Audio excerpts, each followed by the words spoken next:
Assalamualaikum warahmatullahi wabarakatuh. Tahukah teman-teman pemilih mengenai istilah berikut?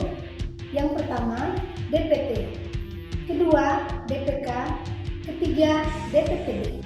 DPT atau Daftar Pemilih Tetap adalah DPSHP akhir yang telah diperbaiki oleh PPS, direkapitulasi oleh PPK, dan ditetapkan oleh KPU Kabupaten Kota. Selanjutnya, Daftar Pemilih Khusus. Daftar pemilih yang memiliki identitas kependudukan tetapi belum terdaftar dalam DPT dan DPTB. Selanjutnya, Daftar Pemilih Tambahan atau DPTB adalah daftar pemilih yang telah terdaftar dalam DPT di suatu TPS yang karena keadaan tertentu pemilih tidak dapat menggunakan haknya untuk memilih di TPS tempat yang bersangkutan terdaftar dan memberikan suara di TPS lain. Adapun syarat pindah memilih ada 9 kategori.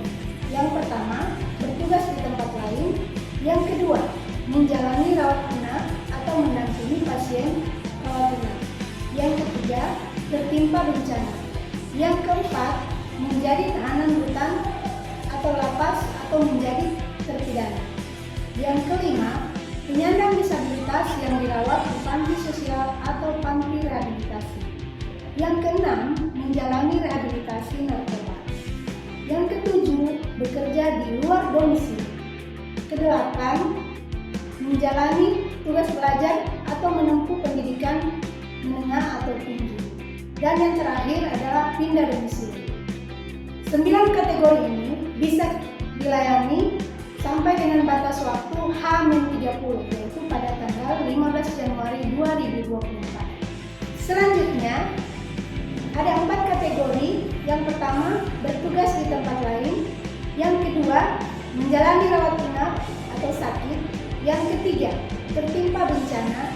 Dan yang keempat, menjadi tahanan rutan atau lapas.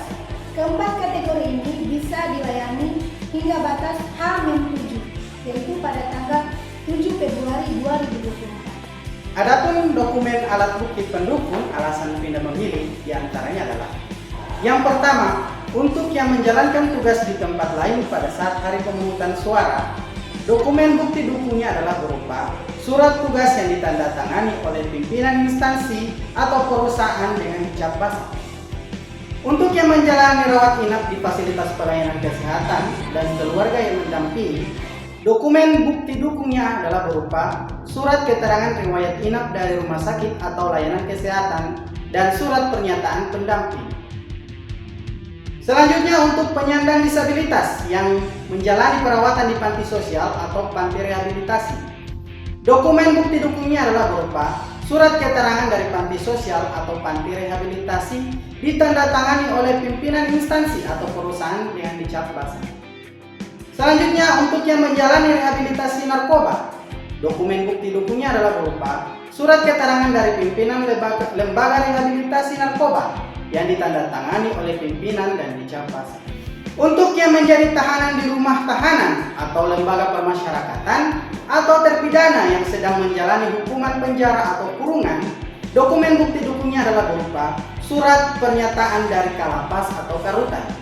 Untuk yang sedang tugas belajar atau menempuh pendidikan menengah atau tinggi, dokumen bukti dukungnya adalah berupa surat keterangan belajar dari kampus atau lembaga pendidikan lain ditandatangani dan dicap basah. Untuk yang pindah domisili, dokumen bukti dukungnya adalah berupa foto KTP atau KK terbaru. Dan untuk tertimpa bencana alam, dokumen bukti dukungnya adalah berupa surat dari BNPB, kepala desa atau lurah, atau pemberitahuan dari media massa. Untuk yang bekerja di luar domisilinya, dokumen pendukungnya adalah berupa surat tugas atau keterangan ditandatangani oleh pimpinan instansi atau perusahaan dan dicap basah dan difotokopi KTPL atau KK terbaru. Teman-teman pemilih, jangan lupa pada hari Rabu tanggal 14 Februari 2024 datanglah ke TPS. Gunakan hak pilih Anda, salurkan aspirasi. Jangan golput ya, mari memilih untuk kita.